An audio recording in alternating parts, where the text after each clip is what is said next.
asante tena kwa ajili ya wakati huu Bwana, ambapo Mungu umetukutisha watoto wako Bwana kwa ajili ya kutufundisha ufalme wa mbingu na nchi. Umetukutisha watoto wako Bwana kwa ajili ya kutuelekeza ufalme wa mbingu na nchi. Mungu, tunakusihi ukatufungue fahamu zetu za roho ni Bwana. Mungu, tukasikie kile ambacho Bwana unataka tujifunze kutoka kwako. Mfalme wa mbinguni, Mungu mwenye nguvu, fungua hazina zetu za roho ni Bwana. Ili Mungu, kile ambacho utakwenda kutufundisha mchana wa leo Bwana, kikatunzike katika ya maisha yetu Bwana. Baba yetu na Mungu wetu ketie mahali pa juu. Tunakusihi Bwana, Roho wako Mtakatifu akawe pamoja nasi Bwana. Atusaidia tukaelewe vile ambavyo Mungu umekusudia tuelewe. Maana yeye ndio msaidizi ambaye Bwana ulituambia ya kwamba unaondoka lakini utatusaidia, utatuletea msaidizi ambaye yeye atakuwa pamoja nasi.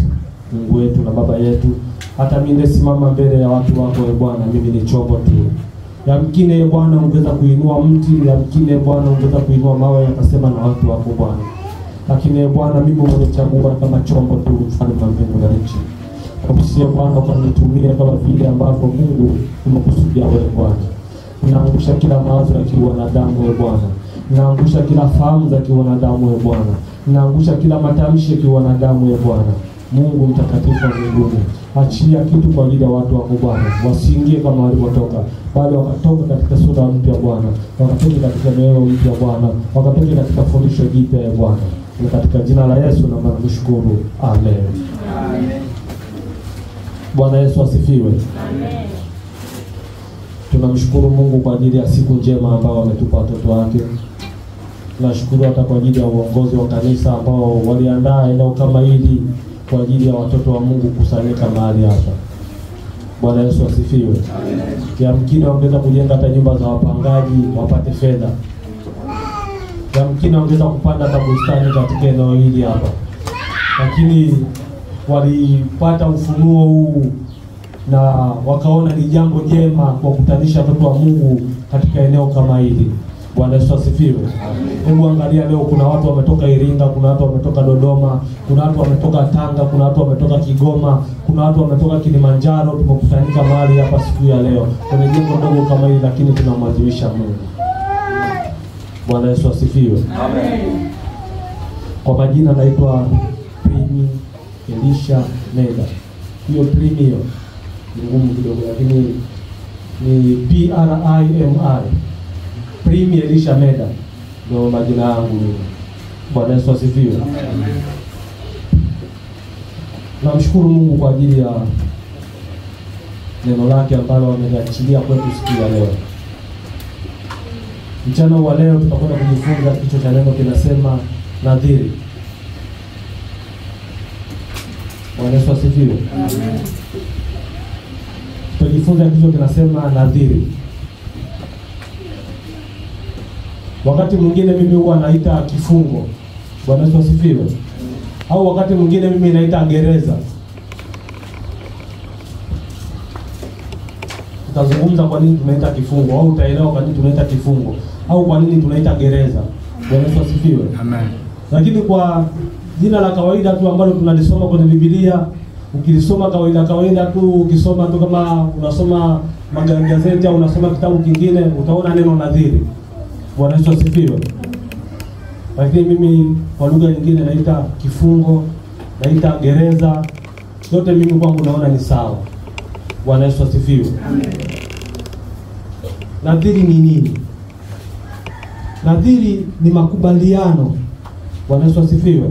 Ambayo mtu anaingia kwa ajili ya kupata kitu fulani ili atoe kitu fulani.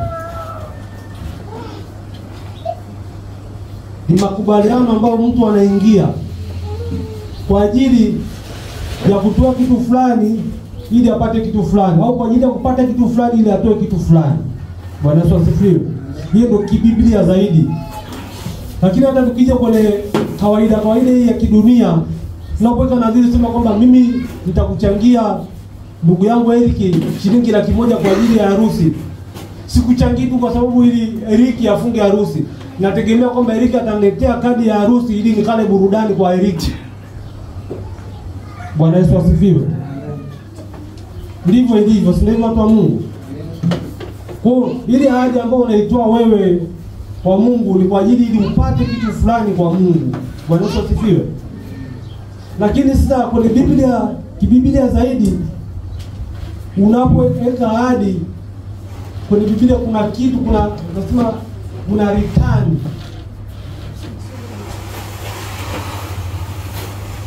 Kuja nitafute lugha nzuri. Yaani mimi ninapoweka makubaliano na Mungu, ninapomwambia Mungu naomba unifanyie kitu fulani. Nitoe mfano, niseme Mungu ukinisaidia watoto wangu shuleni wafaulu wao wa kwanza, hao watoto mimi nitawatoa kwako kwa kutumikie wewe. Bwana Yesu asifiwe. Amen. Si umeelewa kitu hapo? Yaani kuna nipe nikupe. Bwana Yesu asifiwe.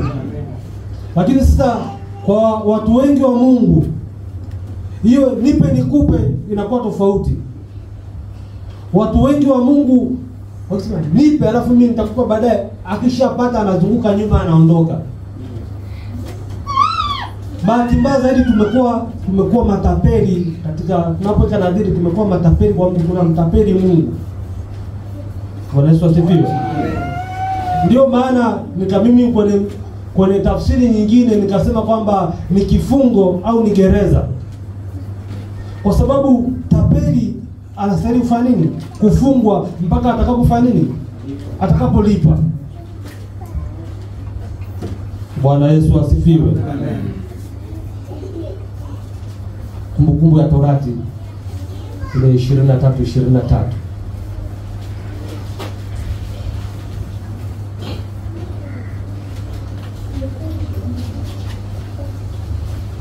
Kumbukumbu la Torati 23:23.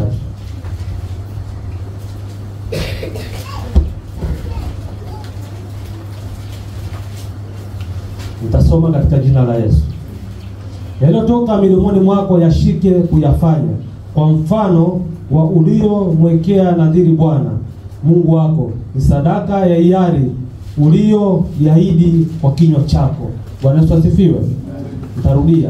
Yaliyotoka midomoni mwako yashike kuyafanya, kwa mfano wa ulioyaweka nadhiri kwa Bwana Mungu wako, ni sadaka ya hiari uliyoahidi kwa kinywa chako.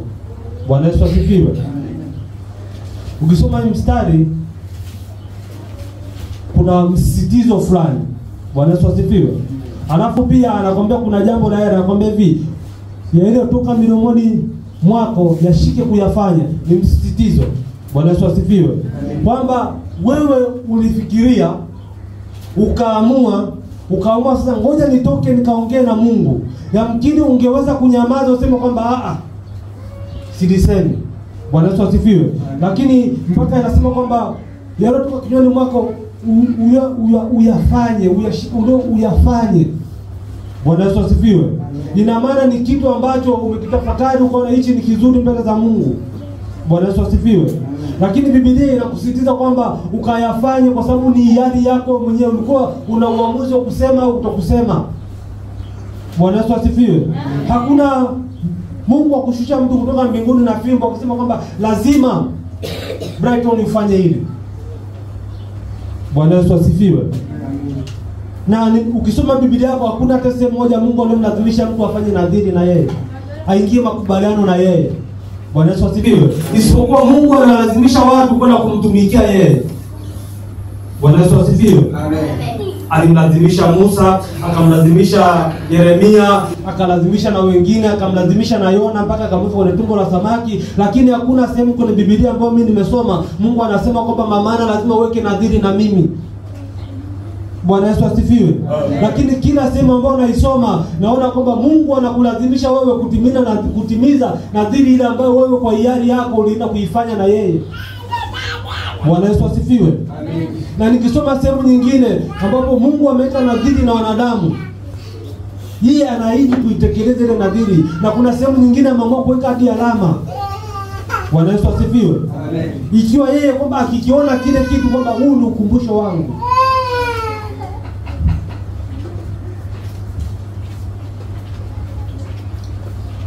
Bwana Yesu asifiwe watu wa Mungu. Amen. Fungua Mwanzo sura ya 9 mstari wa 13 mpaka ule wa 15. Nasema hivi, Mwanzo sura ya 9 mstari wa 13 hadi 15. Mimi nauweka upinde wangu mbinguni, na utakuwa ni ishara ya agano kati yangu na nchi. Hata itakuwa nikitanda mawinguni juu ya nchi, upinde utaonekana mbinguni.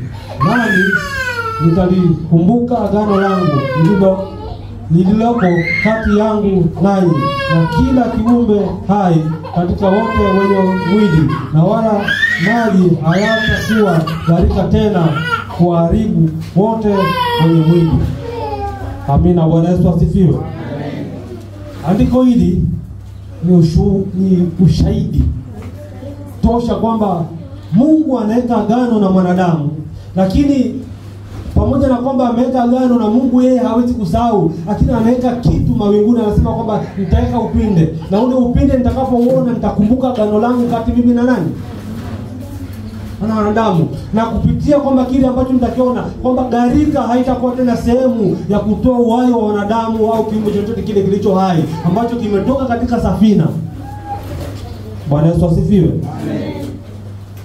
Sasa mimi na wewe tukiweka nadhiri mbele za Mungu, ndio wangapi hata wanaandika kwenye notebook zao. Hata siku moja wakikumbuka sema kwamba hichi sikutekeleza, wangapi wao wanaandika? Bwana Yesu asifiwe. Niulize swali lingine. Ni wangapi kati yetu, ikiwemo mimi na wewe, tumeshaweka nadhiri na nyingine ambazo hata tumeshazisahau na hatujazivunja mpaka leo? Wangapi watu wa Mungu? Hamna hata mmoja ambaye shaweka nadhiri na mpaka leo pengine hata hujaitoa ile nadhiri. Naona mkono ule mwingine uko chini. Sio aibu. Bwana Yesu asifiwe. Sio aibu. Mimi mwenyewe najua ninazo. Japo najua nimesahau, lakini najua ninazo. Bwana Yesu asifiwe. Najua kuna sehemu moja tumejifunga kwenye magereza fulani hivi. Bwana Yesu asifiwe. Na kuna sehemu fulani hivi tunaomba Mungu sana, labda pengine Mungu atubariki, pengine Mungu afanye jambo fulani kwenye maisha yetu, lakini mambo hayawi vile ambavyo tulivyo. Bwana Yesu asifiwe. Vile ambavyo tunataka. Yamkini tunasahau kwamba kuna magereza fulani ambayo tumejifungia. Bwana Yesu asifiwe. Amen.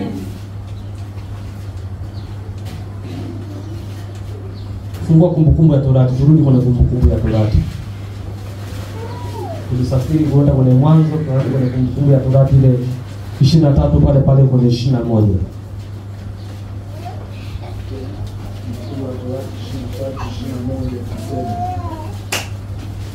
Utakapoweka nadhiri kwa Bwana Mungu wako, usiwe mlegevu katika kuondoa, kwa kuwa Bwana Mungu wako hataacha kuitaka kwako, nayo hivi itakuwa dhambi kwako. Amina. Bwana Yesu asifiwe. Amen. Mtu mwingine afungue Isaya 59 mstari wa 2. Isaya 59 mstari wa 2.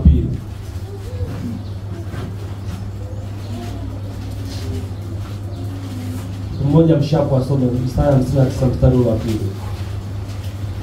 Isaya 59 mstari wa 2 unasema, lakini maovu yenu yamefarakanisha ninyi na Mungu wenu, na dhambi zenu zimeuficha uso wake msiuone, hata hataki kusikia.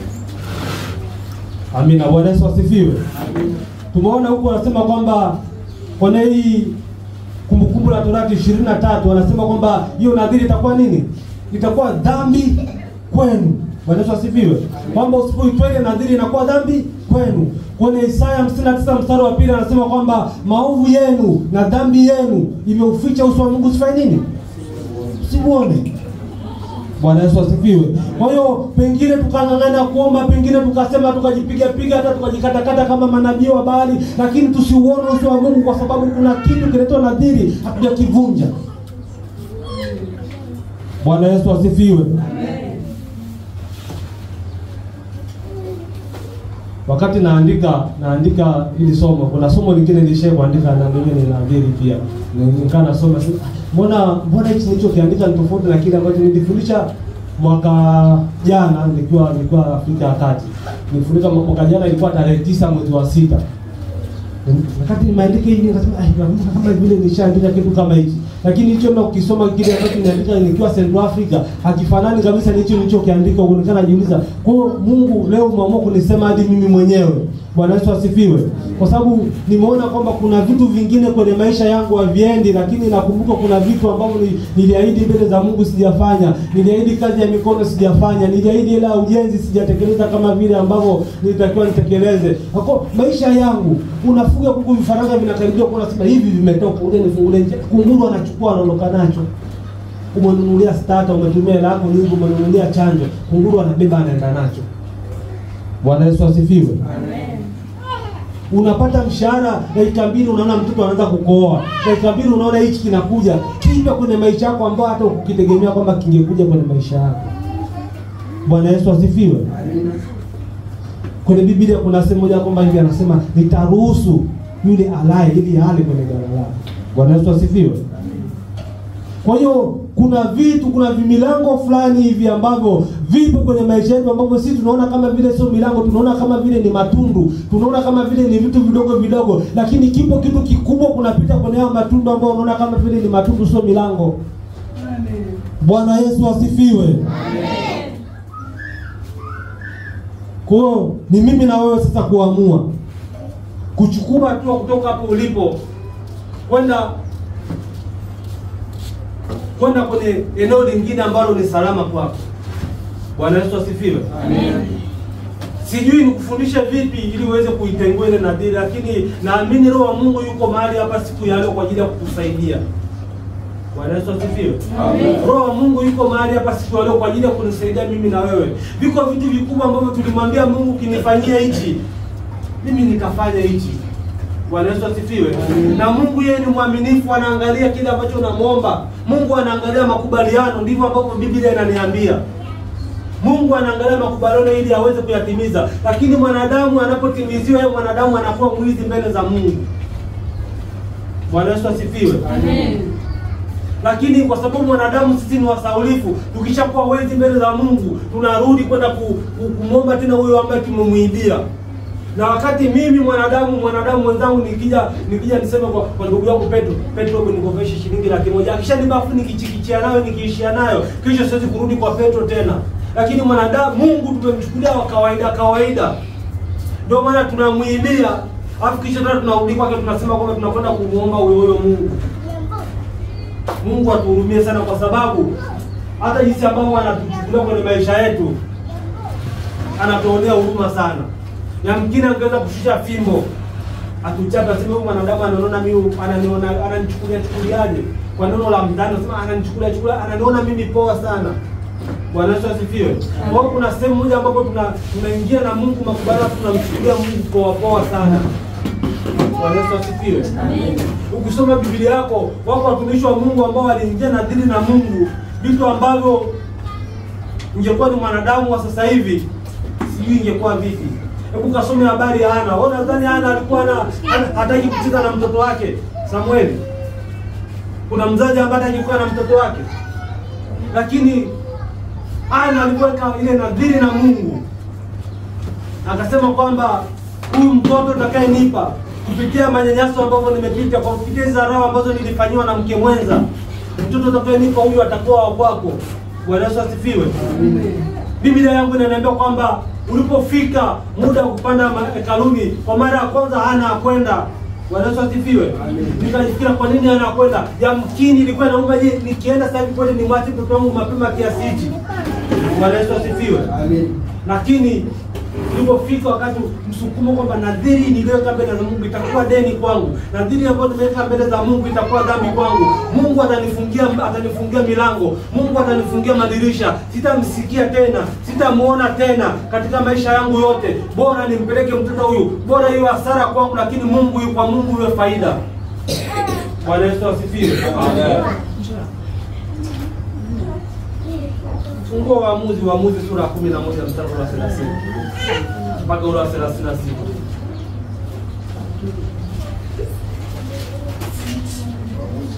Waamuzi 11:30-36. Kipata mtu wa Mungu unaweza kusoma. Waamuzi 11:30 anasema, naye Yefta akamwekea Bwana nadhiri, akasema kwamba wewe utawatia wana wa Amoni mkononi mwangu kweli. Ndipo itakuwa ya kwamba kile kitakachotoka katika milango ya nyumba yangu unilaki, hapo nitakaporudi na amani kutoka kwa hao wana wa Amoni, kitu hicho kitakuwa ni cha Bwana, nami nitakisogeza kiwe sadaka ya kuteketezwa. Rudia hapo.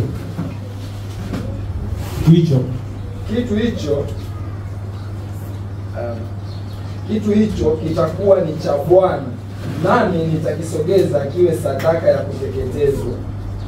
Basi Yefta akavuka kuwaendea wana wa Amoni ili kupigana nao, naye Bwana akawaua mkononi mwake, akawapiga kutoka Aroheri hata kufikiria Minifu, miji 20 na mpaka Abel-Keramimu, akawapiga kwa machinjo makuu mno. Basi hivyo wana wa Amoni walishindwa mbele ya wana wa Israeli. Kisha Yefta akafika Mispa nyumbani kwake, na tazama, binti yake akamtokea kumlaki na matari na machezo, naye alikuwa ni mwanawe pekee, hakuwa na mwingine mwana wala binti ila yeye. Ikawa alipomwona akayararua mavazi yake, akasema, ole wangu mwanangu, umenitweza sana, nawe mmoja miongoni mwa hao wanisumbuao, kwa kuwa mimi nimemfunulia Bwana kinywa changu, nami siwezi kurejea nyuma. Binti yake akamwambia, baba yangu, wewe umemfunulia Bwana kinywa chako, basi unifanyie sawasawa na hayo yaliyotoka kinywani mwako, kwa kuwa yeye Bwana amekulipia kisasi juu ya adui zako hao wana wa Amoni. Amina. Bwana Yesu asifiwe. Amen. Kama uelewe mstari utaenda kusoma tena nyumbani kwako.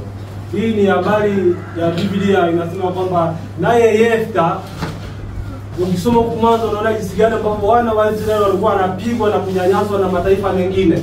Bwana Yesu asifiwe. Mtu mmoja anaitwa Yefta akasema kwamba akaingia makubaliano na Mungu, akaambia kwamba ukimfanikisha kuwapiga wana wa Amoni, Bwana Yesu asifiwe, na ukuwatoa katika nchi yangu, kitakachotoka cha kwanza ndani ya malango yangu nitakutolea, kitakuwa ni chako, nitakufanyia kwa sadaka ya kuteketezwa. Bwana Yesu asifiwe. Amen. Biblia inasema kwamba aliwapiga kwa miji mingapi? 20. Yaani tuseme labda utoke hapa awapige, awavushe mpaka Kigoma, awapeleke Rwanda. Bwana Yesu asifiwe. Yaani awavushe katika ile mji. Hiyo sio shida. Bwana Yesu asifiwe. Amen. Hiyo sio nini? Sio shida. Kwa sababu Mungu alifanikisha kama vile alifanya nini? Alivyotaka.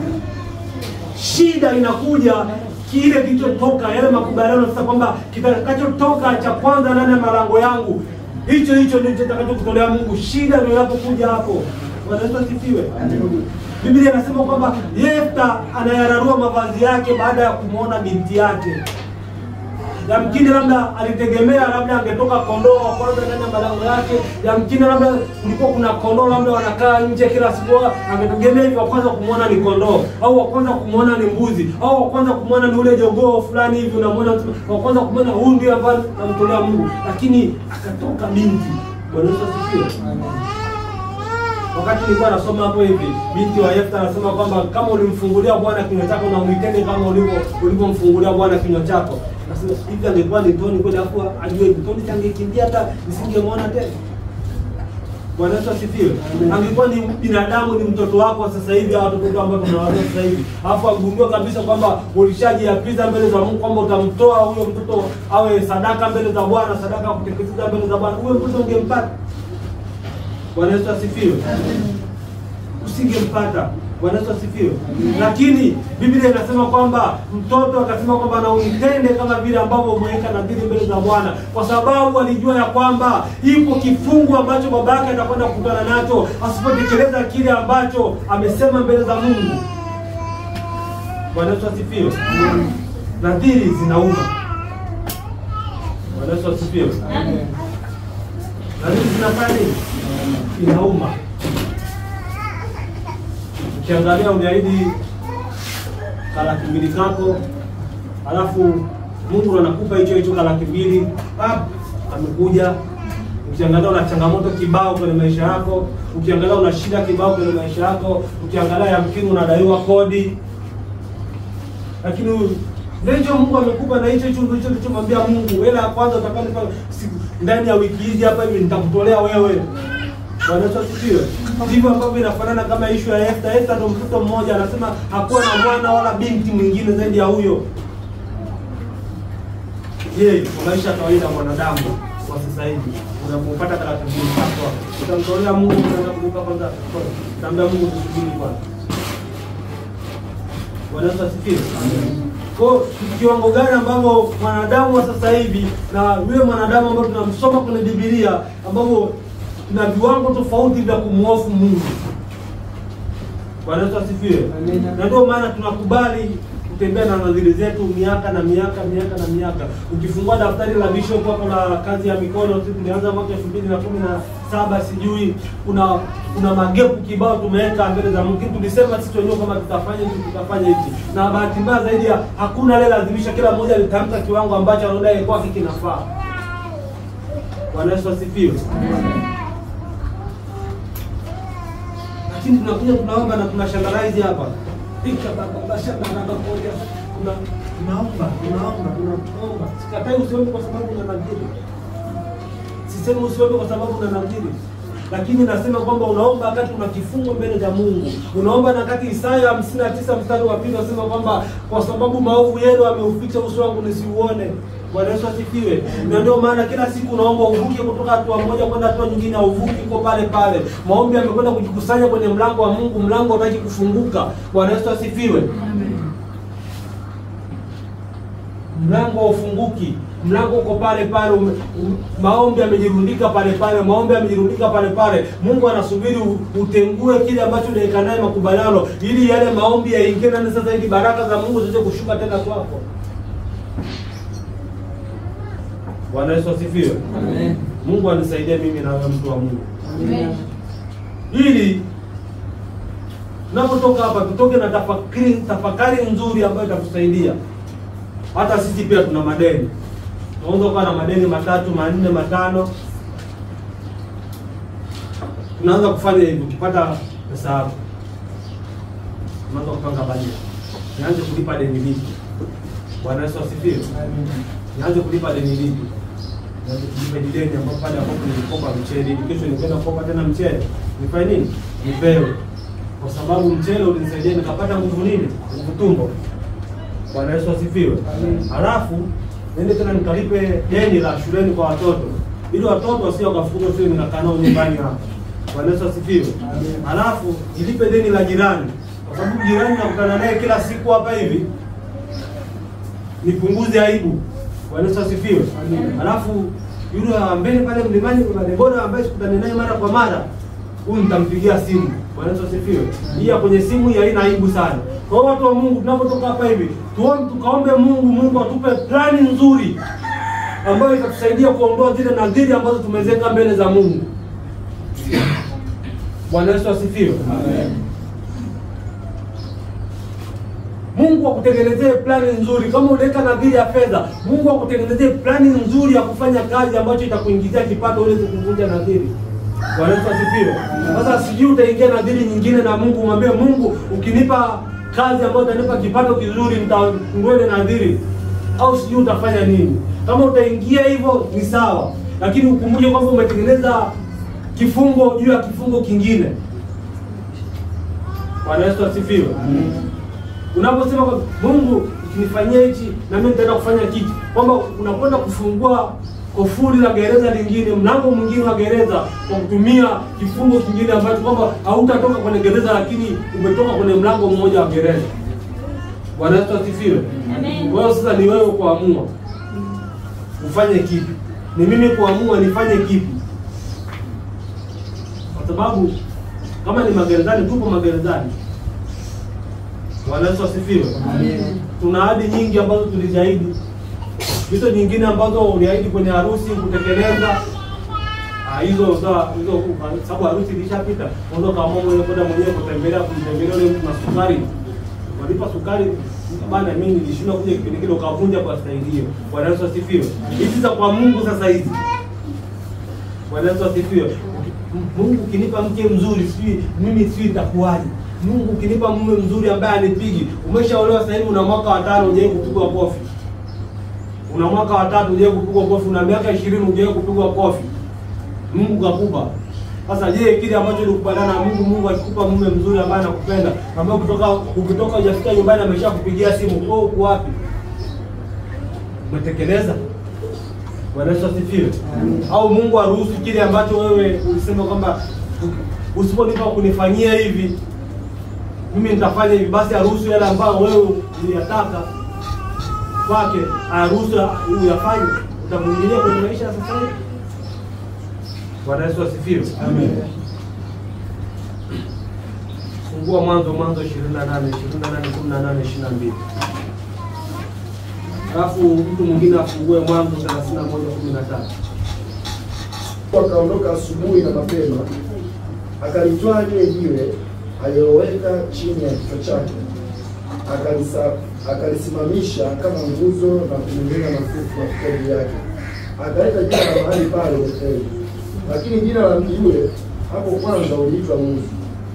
Yakobo akaweka nadhiri akisema, Mungu akiwa pamoja nami, akanilinda katika njia niendayo, na kunipa chakula nile na nguo nivae, nami nikirudi kwa amani nyumbani kwa baba yangu, ndipo Bwana atakuwa Mungu wangu, na jiwe hili nililosimamisha kama nguzo litakuwa nyumba ya Mungu, na katika kila utakalonipa hakika nitakutolea wewe sehemu ya 10.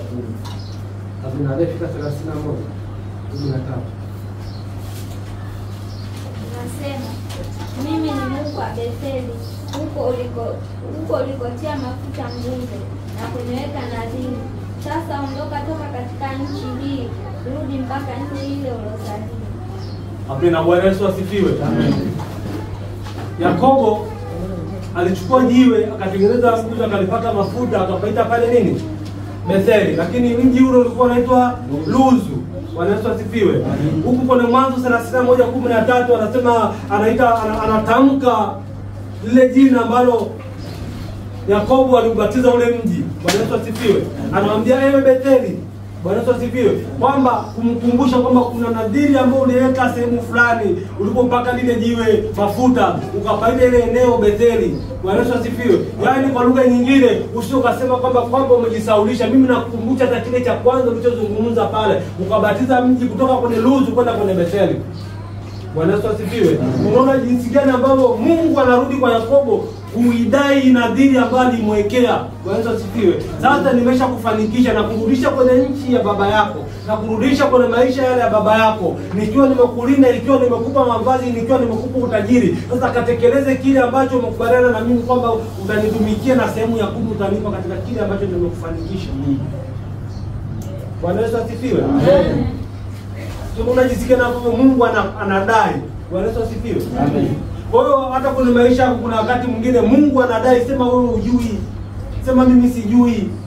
Bwana Yesu asifiwe. Mungu anakudai pale ambapo umepata kipato afu magonjwa yanaingia kwenye nyumba yako. Bwana Yesu asifiwe. Mungu anakudai pale ambapo umefuga mnyama wako mzuri afu na shaka ghafla anaumwa na kufa. Kwa nini mwanzo alishamiri vizuri, ameshapita ile age ya magonjwa, ameshapita ule umri wa magonjwa afu ghafla ndo anaanza kuumwa. Bwana Yesu asifiwe. Mungu anakudai kwenye biashara yako. Kwa nini biashara yako mwanzo inashamiri vizuri afu ghafla pia unaanza kutokea mtikisiko, si mdororo sio wa kiuchumi, sio nini, sio kitu gani mnaita, kinaanza kutokea tu ghafla, biashara inaanza kuyumba. Ndio Mungu anakudai hivyo. Bwana Yesu asifiwe. Amen. Hapo unasema, "Bwana, hii biashara nilianza vizuri sana. Mbona watoto wangu mwanzo walikuwa waume? Huu ugonjwa umetoka wapi?" Ni Mungu anakudai pale ambapo uleta nadhiri na yeye. Bwana Yesu asifiwe. Amen. Mungu anakudai pale ambapo unakula fungu la 10. Bwana Yesu asifiwe. Amen. Mungu kinipa kazi, mshahara wangu wa kwanza mimi nitakulea fungu la 10. Sijatoa mpaka leo. kuna mwaka wa 7, kuna mwaka wa 8, kuna mwaka wa 3 na miezi 6 na miezi 7. Wewe unabugia tu kwa sababu yeye alishakufanikisha, unajifanya umesahau, lakini Mungu asahau. Bwana Yesu asifiwe. Kilichofungula duniani na mbinguni kimefanya nini? Wewe ukifunika ni shauri yako. Mimi nikifunika ni shauri yangu, lakini mbingu zimefanya nini? Mbingu zimefunua na zinasoma. Bwana Yesu asifiwe watu wa Mungu.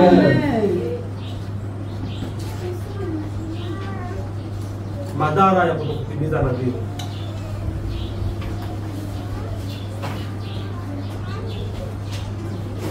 Madhara ya kutokutimiza nadhiri. Mtu mmoja akimbie mpaka Matendo ya Mitume 5 mstari wa kwanza mpaka ule wa 11. Madhara ya kutokutimiza nadhiri ya kwanza ni kifo.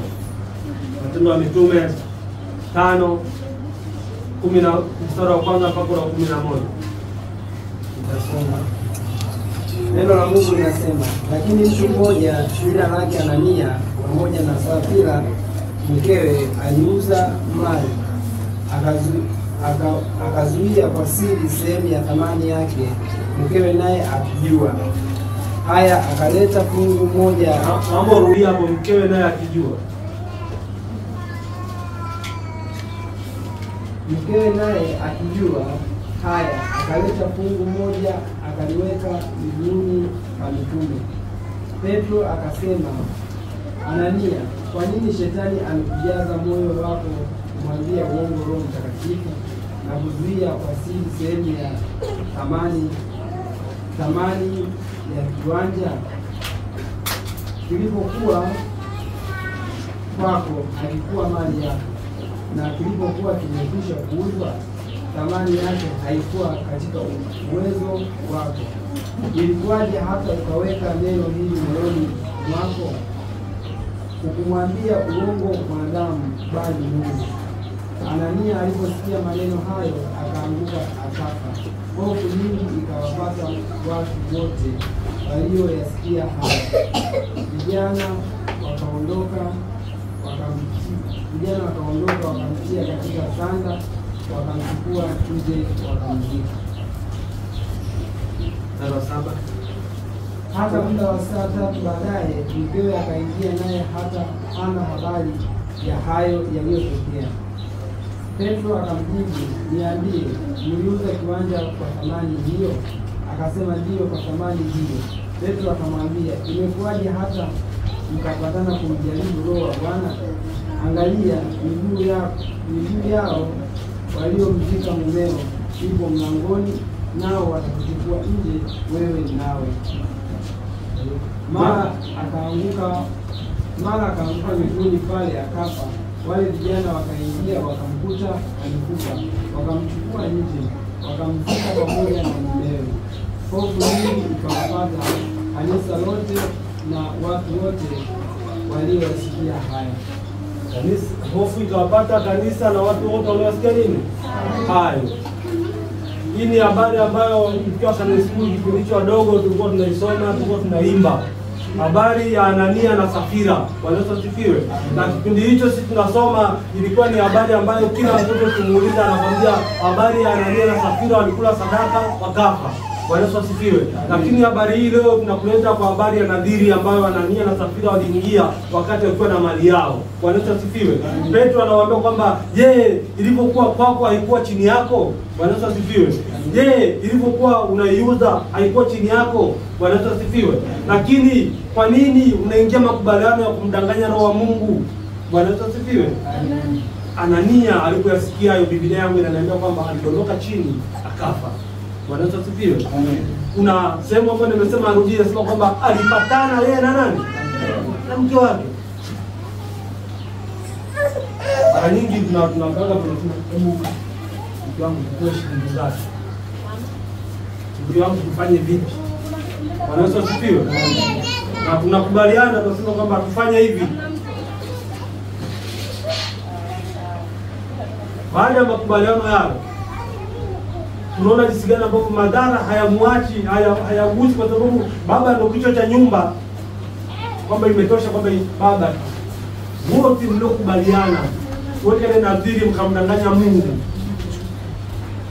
wote walipa nadhiri. Bwana Yesu asifiwe. Kwa watu wa Mungu,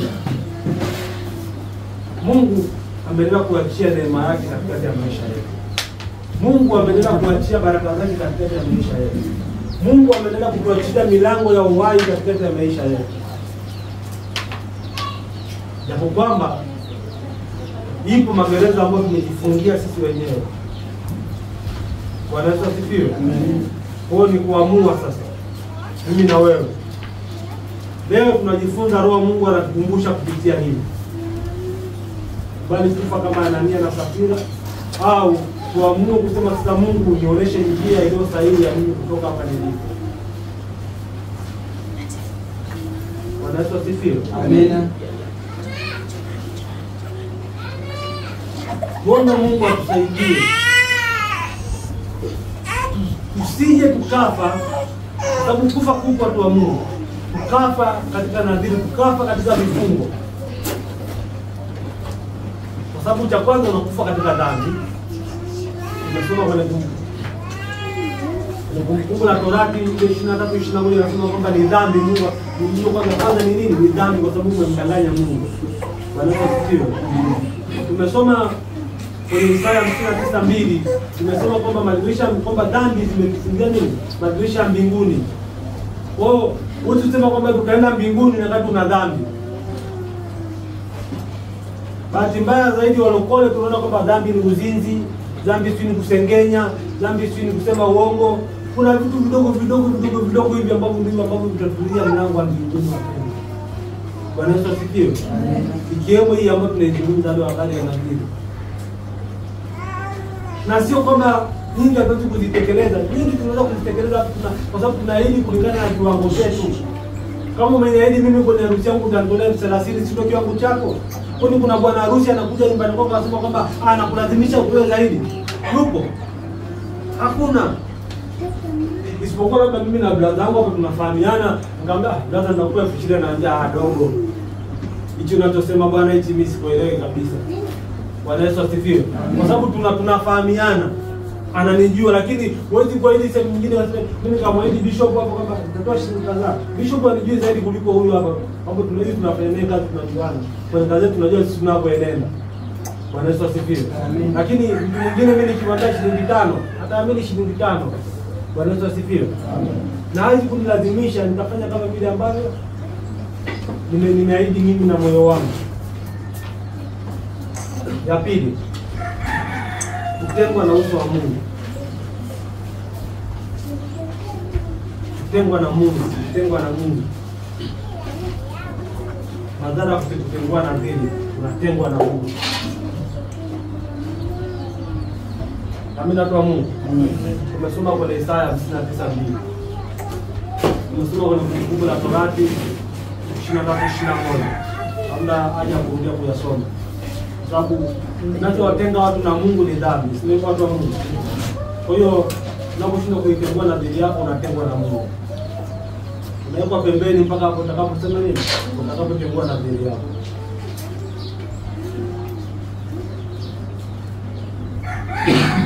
Na tatu, unakuwa mtumwa. Bwana Yesu asifiwe. Unakuwa mtumwa.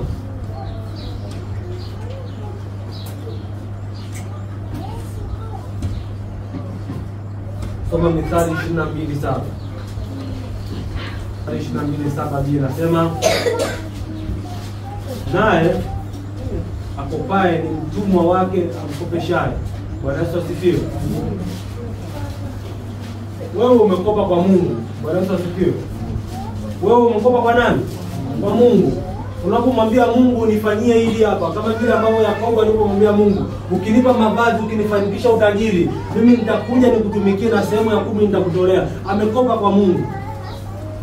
Vivyo hivyo hata sisi tunaposema kwamba Mungu ukinipa watoto wa kiume na wa kike, Mungu ukinipa wajukuu, mimi nitakufanyia hili. Alafu usifanye. Wewe umekopa kwa Mungu, hujalipa. Wewe ni mtumwa wa Mungu. Mungu ana haki ya kuruhusu jambo lolote lile litokee kwenye maisha yako na likawa. Bwana Yesu asifiwe. Na usio na sababu ya kurudi kumwambia Mungu kwa nini hili likawepo, kwa sababu wewe ni mtumwa, wewe ni mdaiwa.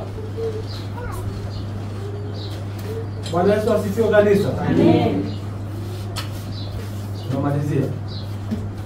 Kumbuka. Andika neno kumbuka.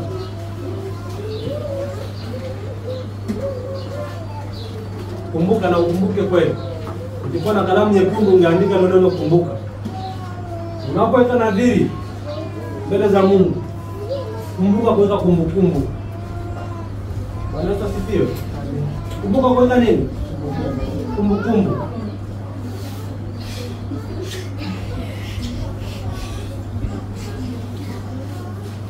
Unaweza ukaa na notebook yako hata hiyo ya kanisani ambayo unaenda nayo kanisani. Unaweza kaandika kule nyuma kule. Unaandika sehemu ya nadhiri. Alafu nimeahidi kitu fulani. Nimeahidi shilingi 500 sehemu fulani. Nimeahidi mchango wa harusi sehemu fulani. Andika, ukilipa unaweka tiki. Bwana Yesu asifiwe. Kama vile ambavyo mbinguni wanaweka tiki, umevunja nadhiri yako, basi na wewe weka tiki kwamba hii nimeivunja.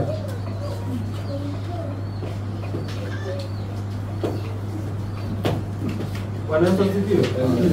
Nimekwambia andika kumbuka. Nikusaidie ili kesho utakapotamka nadhiri au kama kuna nyingine ambazo ulishaziweka nadhiri hujazivunja, ukazirekodi pale ili kwamba hii sikuvunja, hii sikuvunja, hii sikuvunja, hii sikuvunja. Alafu sasa ukishaziandika, haijalishi ni mwaka gani, haijalishi ni miaka 5 iliyopita. Sasa uende na huo mpango wa nadhiri ambazo uliziweka sana, na nao huo hizo nadhiri mbele za Mungu. Mbele Mungu, niliweka nadhiri hizi hapa, sikuzivunja. Naomba sasa, kwa sababu mimi ni mwanadamu msaulifu, mimi ni mwanadamu ambaye nina tamaa, kwa tamaa zangu, kwa faida yangu. Maana Biblia inasema kwamba mnaomba mpeni kwa sababu mnaomba kwa ajili ya nini? Kwa ajili ya tamaa zenu wenyewe. Bwana Yesu asifiwe. Kwa mwambie Mungu, niliahidi hichi hapa, ukanifanikisha, lakini mimi sikurudi kwako kutekeleza vile ambavyo unataka. Naomba unisaidie mpango, Roho Mtakatifu nisaidie mpango mzuri wa kuvunja hizi nadhiri, ili Mungu nisife katika hiki kifungo. Bwana Yesu asifiwe. Amen. Mwisho. Mhubiri 5:2b. Mhubiri 5:2. Kwenye hiyo binta waambie. Usiseme maneno ya ujinga kwa kinywa chako, wala moyo wako usiwe na haraka kunena mbele za Mungu. Kwa maana Mungu yuko mbinguni na wewe uko chini. Kwa hiyo maneno yako na yawe machache. Bwana Yesu asifiwe. Nasema wala moyo wako usiwe na haraka kunena mbele za Bwana. Bwana Yesu asifiwe. Wala nini? Moyo wako usiwe na haraka kunena mbele za Bwana. Kwa maana Mungu yuko juu na wewe uko nini? Uko chini. Maneno yako na wewe machache kwa nani? Kwa Bwana. Bwana Yesu asifiwe. Kwa hiyo mpendwa, tunapomalizia somo letu la mchana wa leo, unapopata ujumbe kutoka kwa mtumishi wa Mungu, kutoka kwa nani, usikimbilie kuinua mkono wako mimi natekeleza hili. Bwana Yesu asifiwe. Fikiria kwanza hicho unachokisema, nitakiweza, nitakimudu. Bwana Yesu asifiwe. Fanya kwenye kuvuki msarilia, lakini nakumbuka kwa kichwa nasema hivi: kila mtu na atende kama alivyokusudia moyoni mwake. Kila mtu na atende kama alivyokusudia moyoni mwake. Bwana Yesu asifiwe. Usitende kwa sababu mumeona baba Sara nimesimama. Usitende kwa sababu mumeona mama Ana. Usitende kwa sababu mumeona mama kutoka Singida hapa hivi. Usitende kwa sababu mumeona mchungaji hapa hivi atanionaje. Tenda kama ulivyokusudia nini moyoni mwako. Alafu ikaongezeka sema kwamba si kwa huzuni, kwa sababu palipo na huzuni hapana nini? Hapana roho wa Mungu. Amina, watu wa Mungu. Usitende alafu baadaye unataka kujiuliza hivi ningefanyaje pale.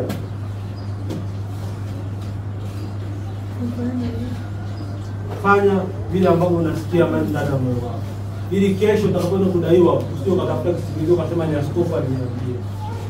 Bwana Yesu asifiwe. Hakuna mtu ambaye anakata tonge kubwa la ugali akalisikumizia mdomoni mwake. Kila mtu anakata kinini? akata kidogo kisaizi cha yeye kumeza. Bwana Yesu asifiwe. Amen. Tufanye kazi ya Mungu kwa viwango vile ambavyo ni standard. Bwana Yesu asifiwe. Amen. Basi kupitia neno hili la mchana wa leo tunabisha kutazama chini tuombe. Baba yetu na Mungu wetu uketie mahali pa juu sana, mfalme wa amani. Asante Bwana kwa sababu Bwana umetufikisha kusikia neno lako mchana wa leo. Mungu, tumesikia kwa habari ya nadhiri. Wakati mwingine Mungu, kwenye maisha yetu tumekuwa ni magereza. Wakati mwingine kwenye maisha yetu Bwana amekuwa ni mageti ambayo Mungu anatuzuia kuona wewe mfalme wa ajabu. Tusaidie Mungu mtakatifu wa mbinguni. Tumekuwa na nadhiri nyingi kwenye maisha yetu Bwana. Ukatusaidia watoto wako Jehova ile na Mungu wetu. Mpango mzuri na sahihi Bwana kuzivunja nadhiri hizi Mungu. Na wakati mwingine Bwana tunapoweka nadhiri Jehova ile na Mungu wetu, kama vile ambavyo Mungu uliweka ishara ya upinde wa mvua ikiwa ni kumbukumbu ya agano na nadhiri ambayo uliweka na mwanadamu, basi Bwana ukatufanikishe tuwe na kumbukumbu ya vyote ambavyo Mungu tunaviweka kama nadhiri kwenye maisha yetu Bwana. Jehova ile na Mungu wetu mfalme wa mbingu na nchi. Tusaidie Bwana, Roho Mtakatifu akaendelee kutufundisha kupitia somo hili Bwana. Vile ambavyo Bwana tunahitaji kuenenda katika maisha yetu hapa duniani. Tusaidie kila mmoja Bwana, asitoke kama alivyoingia Bwana, bali Mungu akatoke na mpango mkakati Bwana wa kutenda katika nadhiri zile ambazo Bwana amekwenda kujenga kwenye maisha yetu. Katika jina la Baba na la Mwana na la Roho Mtakatifu. Amen. Amen. Amina. Bwana Yesu asifiwe. Amen. Piga makofi kwa ajili ya ujumbe mzuri. Kama wewe umesikizia kwenye ujumbe kama huu, unatakiwa ufanye maombi. Bwana Yesu asifiwe. Yaani kama ujumbe kama huu unahubiriwa kanisani alafu unasikizia, yaani usiondoke hapo, ufanye ubadilike mkono kabisa uombewe. Haleluya. Amen. Hapa tumefundishwa kwa habari ya nadhiri. Amina. Amen. Na humu kanisani kwa watu wazima ili somo linatuhusu asilimia 100+. Yaani 100+. Hakuna mtu ambaye anatomoka katika hii message hapa. Kila mtumishi tunataka tufanye tuwe ni watu wenye kuliishi neno. Yaani sio tunasikia tu hapa tunadaiwa wote. Sijajua askofu, lakini asilimia kubwa kuanzia mimi mchungaji na wengine wote tunadaiwa. Kwa hiyo hizo tulizoka nadhiri. Maana nadhiri mtumishi kaeleza vizuri. Nadhiri ni mahali kama ni kiapo, unafanya kiapo na Mungu wako. Mimi nitafanya kitu fulani, unaapa kabisa. That is a nadhiri. Kwa sisi tumefanya viapo vyetu hapa na Mungu, afu tukajifanya sisi wajanja. Mungu akituangalia anatufika mahali tunajua huduma. Na ni kweli alichofundisha mtumishi hapa. Tuna block vitu vingi katika maisha yetu, vinashindwa kukua kwa sababu ya nadhiri. Bwana Yesu asifiwe. Amen. Kuna viapo umefanya kwenye Mathayo 5:33. Anasema usiape. Yaani huo ni kama uongo, unafanya uongo kwa Mungu wako. Kwa hiyo tunapoweka nadhiri, maana yake unatakiwa uwe mwaminifu, unamwambia Mungu, mimi nakuwa mwaminifu. Ni sasa wale wabunge wako hapa, nitakuwa mwaminifu, nitatunza. Na ndio maana ukienda kinyume na kile kiapo, kuna adhabu utaipata. Bwana Yesu asifiwe. Amen. Mtu yote ambaye anafanya kitu kazi ya kiapo, anapokwenda kinyume, lazima atashughulikiwa tu. Kwa sababu uliapa. Bwana Yesu asifiwe. Kwa hiyo na sisi tumetoa nadhiri, lakini nadhiri nyingi hatujazitekeleza. Tena kwenye kitabu cha Mhubiri 5 mstari wa 4 na 5, mtu asome hapo. Kuna onyo kali sana kwa habari ya nadhiri. Yaani mtumishi kati mwingine usikurupuke tu. Haleluya. Mhubiri 5:4. Nikasome kwenye simu hapo napata shida kidogo. Au kama unataka somo. 5:4 neno linasema, wewe ukimwekea Mungu nadhiri usikawie kumwendea, kwa kuwa yeye hawi radhi na upumbavu, basi uondoe hiyo uliyoiweka nadhiri. Mstari wa 5. Ni afadhali usiweke nadhiri kuliko kuiweka usiiondoe. Bwana Yesu asifiwe. Umesikia neno linaposema? Wewe ukiwekea Mungu nadhiri usikawie kuiondoa. Maana yake tunapoweka ahadi, tunapoweka viapo vyetu na Mungu, tusichukue muda mrefu hiyo nadhiri hiyo ifanyeje? Imeisha. Mtumishi hapa tunadaiwa hapa kanisani 2022 huko madeni ya kazi ya Mungu, kazi ya mikono. Uongo? Hiyo ni nadhiri watumishi. Yaani unajua bana, yaani ile neno la Mungu sisi kupenya wakati mwingine kwenye bingu, yaani sisi tunasema tunajifariji kwa neema. Mtumishi hakuna cha neema tu hapa. Lazima uondoe hiyo nadhiri. 2022 mtu anadaiwa kazi ya mikono, katamka mwenyewe, hajalazimishwa. Mimi na mfumo fulani hapa kanisani, kwa mfano kuna jambo nataka tulifanye, sitaki useme shilingi ngapi. Unataka uje mwenyewe, mtumishi, mimi nimeguswa, nasikia 10,000. Umetamka mwenyewe, hiyo 10,000 utoi. Sitata uweka nazira ambayo tena mbele ya madhabahu haujafanya. Kwa hiyo katika huu ujumbe, yani Mungu anatukumbusha kitu hapa kwamba tumeweka nadhiri, na Biblia inasema kwamba ufanye haraka uiondoe hiyo nadhiri. Tokea 2021, 22, 23, 24, 25 tunazo, tunadaiwa. Mtumishi kumbukumbu anayo hapa. Na sio hiyo tu, tena amesema hata kwa habari ya fungu la 10 pia sio waaminifu. Sisi wewe mbingu utaiona wapi kama sio mwaminifu mtumishi? Hizo baraka unasema Bwana nibariki ndio na nini? Utapataje sasa? Bwana Yesu asifiwe. Kwa hiyo na hii tano anasema hivi, ni afadhali usiweke nadhiri kuliko kuiweka usiondoe. Ni heri bora usiweke kabisa. Yaani usitamke chochote, ukae tu hivyo hivyo. Kwa sababu ukiweka alafu usiondoe, Mungu anadili na wewe. Mungu atadili na sisi. Kwa hiyo huu ujumbe sio ujumbe wa kawaida. Unaweza kuchukulia kama ni kawaida, lakini hapa Mungu anatukumbusha kitu kanisani. Bwana Yesu asifiwe. Ananikumbusha, anakukumbusha. Na wote tunahusika. Kuna hizi ahadi ambazo tumezitoa kanisani kwa ajili ya kazi ya mikono, kwa ajili ya ujenzi, hatujatimiza. Kuna vitu vingi tu ambavyo mwenyewe kama wewe ulimwahidi Mungu, kwa jambo hili ukinifanyia nitafanya hiki. Kwa jambo hili ukinifanyia Bwana, na Mungu kweli amefanya. Alafu hamna kitu. Kweli Mungu huyu ni wa rehema na neema. Yaani kama Mungu tunamsoma Agano la Kale, kuisha kabisa hamna mtu. Unafikiri? Yaani kama ingekuwa kama enzi zile. Tutipotati, yaani usipofanya na kushughulikia. Kweli tunaishi enzi za neema kweli. Basi tuitumie vizuri neema. Kwa Yesu asifiwe. Bwana Yesu asifiwe. Amen. Bwana Yesu apewe sifa. Amen. Kwenye nadhiri, kweli Mungu anasimama sana kwenye eneo hilo. Alafu ukitaka kuona kwamba kwenye Agano la Kale Mungu alikuwa ameweka sheria ya kwamba mtu akiweka nadhiri kati ya Mungu au na ndugu, sana sana ilikuwa ni kwa Mungu na kwa baba na kwa binti au kijana. Watu walikuwa wamekataliwa wasiweke nadhiri. Nadhiri maana yake mnaweza mkaambiana kwamba usiniue au usiende kuolewa na kabila ambalo Mungu analikataa.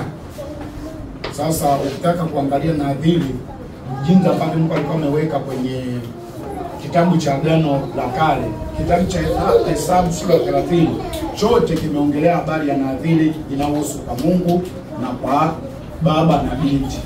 Kitabu cha Hesabu sura ya 30. Lakini kuna kitu ambacho kinaongezwa hapo kwamba pale ambapo amesema madhara ya kutokutangua na nadhiri, ameeleza kuna vitu pale: kifo, kutengwa na uso wa Mungu, si ndio?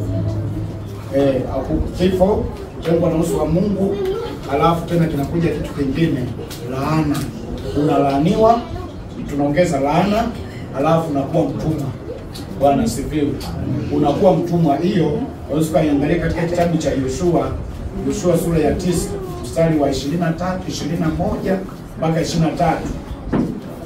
Wale Wakanaani walikuwa wanatakiwa wauliwe na Yoshua, maana Mungu alikuwa ametoa oda kwamba waueni wenyeji wa nchi yote, asibaki hata mmoja. Wao wakadanganya kwamba sisi tumetokea mbali, sio wenyeji wa hapa. Kuna watu wakawa wamedanganya. Ilipogundulika sasa, mbona nyinyi mmetudanganya? Sasa ukabidi akawapa laana na akawafanya watumwa wa kupasua kuni na kuchota maji kwa ajili ya mkutano wa watu wa Mungu. Kwa hiyo unapokuwa umetenda makosa kama hayo, utalaaniwa, alafu unakuwa mtumwa. Bwana asifiwe. Mmoja anaweza kasoma hiyo Yoshua 9. Yaani tunaona nayo Yoshua 9 mstari wa 21 mpaka 23. Unaona watu wanafanya watumwa kwa sababu ya kutoondoa nadhiri zao. Yoshua 9 21 mpaka 23 unakuwa mtumwa. Tutasoma Yoshua 9 mstari wa 21 mpaka 23, nasema: wakuu waliwaambia, waacheni wawe hai.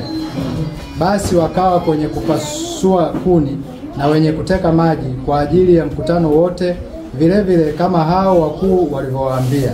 22. Basi Yoshua akawaita, akanena nao, na kuwaambia, mbona ninyi mmetudanganya huku mkisema sisi tu mbali sana na ninyi, nanyi kumbe mwakaa kati yetu? 23. Basi sasa mmelaaniwa, kisha hata kosekana kuwapo mtu wa kwenu aliyemtumwa, wenye kupasua kuni na wenye kuteka maji kwa ajili ya nyumba ya Mungu wangu. Unaona hapo kuna laana mbili zinaongezeka. Unalaaniwa alafu nakuwa mtumwa. Bwana asifiwe. Kwa hiyo kwenye yale madhara ya kutotengua hiyo nadhiri, unalaaniwa alafu nakuwa mtumwa. Mambo mengi tu. Kuna baadhi ya wamama hapa wengine wanasema kwamba Mungu ukinisaidia nikijifungua salama nitakutumikia au nitatoa kiasi fulani.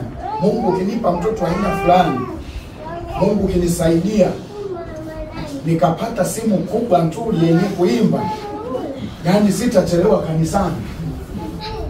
Kuna laana nyingi tu. Wakati mwingine sasa, kwa uzoefu mdogo, niona na Gabi macho kwa uzoefu mdogo, yani kwa kanuni ya kitheolojia, yani usiweke nadhiri au usiweke ahadi umefurahi. Ukifurahi, umefurahishwa, unaambia jamani, mimi nimefurahishwa sana na kwaya ilivyoimba, mimi naahidi milioni 5 kwa ajili ya ile furaha. Alafu ile furaha ikiisha, msiba. Umeona? Kwa hiyo na wakati mwingine yani usifanye hicho kitu ukiwa umefurahia au ukiwa umeshiba. Ukiwa umeshiba, yani ukiwa umeshiba, yani unajitutumua. Na ukiwa umechukia, usiweke nadhiri kwa hasira au ukiwa hiyo sasa ukiwa umechukia, yani ukiwa umechukia usifanye maamuzi yoyote kitheolojia hiyo. Yani ukiwa na hasira pale usifanye maamuzi lolote, wala usipange kitu chochote kufanikia. Bwana asifiwe. Usiweke kitu chochote, tulia tu, muangalie Mungu. Kwa hiyo baadhi ya watu kweli, kama ambavyo tunasema mchungaji Kasiano hapa, 2025 2025 labda 2025 hii tumeahidiana kwamba mwaka huu tena tulikuwa mwaka huu mbiu Mungu kwanza. Mungu kwanza. Tena unaangalia kwamba nimeahidi kiasi fulani kumtumikia Mungu, nalipa. Hapa tusema kwamba tuweke nadhiri ya kumtumikia Mungu au kazi ya mikono. Jumanne na Ijumaa mtu ameahidi kwamba labda mimi Jumanne na 1,000 na Ijumaa 1,000. Sasa kwa huyo mtu kwa wiki tayari atakuwa 2,000, kwa mwezi 8,000, kwa mwaka 96,000. Umeona? Sasa unasema Mungu, kumbuka namna jinsi ulivyo kutumikia mwaka huu vizuri. Kumbuka jinsi ulivyo kutumikia wewe Mungu vizuri mwaka huu. Msione hivi, hata sisi wenyewe tunawekaga nadhiri kwa Bwana kwamba Mungu ukinisaidia nikavuka na watu wangu wasife mwaka huu, wasipate magonjwa, nitatoa kiasi fulani. Tunatoa kiasi fulani kwa ajili yako wewe. Bwana sifiwe. Kwamba ikitokea kufa watu itakuwa aibu, ikitokea watu wakawa wagonjwa ni aibu, ni fedhea. Unamuita Mungu, Mungu kama ukifanya hiki Mungu mimi nitakushukuru. Bwana sifiwe. Hapa ngoja na Elia yuko wapi hapa? Elia yuko? Huyo aliomba vizuri sana, ngoja nimpe zawadi ya stika nzuri sana taweka kwenye Biblia yako. Yaani nilikuwa naomba vizuri kweli. Bwana sifiwe. Alikuwa naomba vizuri. Hiyo stika vizuri kabisa unaiweka kwenye Biblia yako vizuri kama alivyoweka huyu hapa. Unaona huyu ameweka vizuri sana. Nembo ya kanisa la Pentecost wetu mkuu. Ameomba vizuri sana Elia. Na hata kusema watoke nje wengine walibaki. Bwana asifiwe. Sasa Debora kwa Bwana miaka mingi na yeye yani mkongo wa huduma hapa, tumpe zawadi tuweka kwenye Biblia yako. Bwana asifiwe. Debora naye wa siku nyingi. Kwa hiyo Bwana Yesu asifiwe. Amen. Kwenye hili la naziri, kwa zile ambazo hatujazitimiliza, wao mwenyewe tutamwona askofu hapo. Sawa? Yaani unajua tu watu kutekeleza jambo, yani kutekeleza ile ule ujumbe. Sio unasikia tu unatoka hapo. Wewe kama ni mtu kwenye moyo wako unasikia hukumu kile ambacho kimehubiriwa, utamwona mtumishi hapo. Mimi mwenyewe nitamuona na wewe muone. Ufanyie kazi kile ambacho tunadaiwa. Amina watumishi. Unajua bwana Mungu katuongeza kukukumbusha tu, hujui kesho yako ikoje. Kwa hiyo bwana, ni vyema sasa hivi tukafanyia kazi hicho ambacho tumeambiwa. Bwana Yesu asifiwe. Kwa naomba tu mtumishi hapa, tutakapofunga ibada kila mmoja atakufuata hapo. Chukua tu madeni yako na mengine ambayo nimwambia wewe, Mungu mwenyewe anayajua, kama uliandika kwa mahala utayafanyia kazi. Amina. Amen. Basi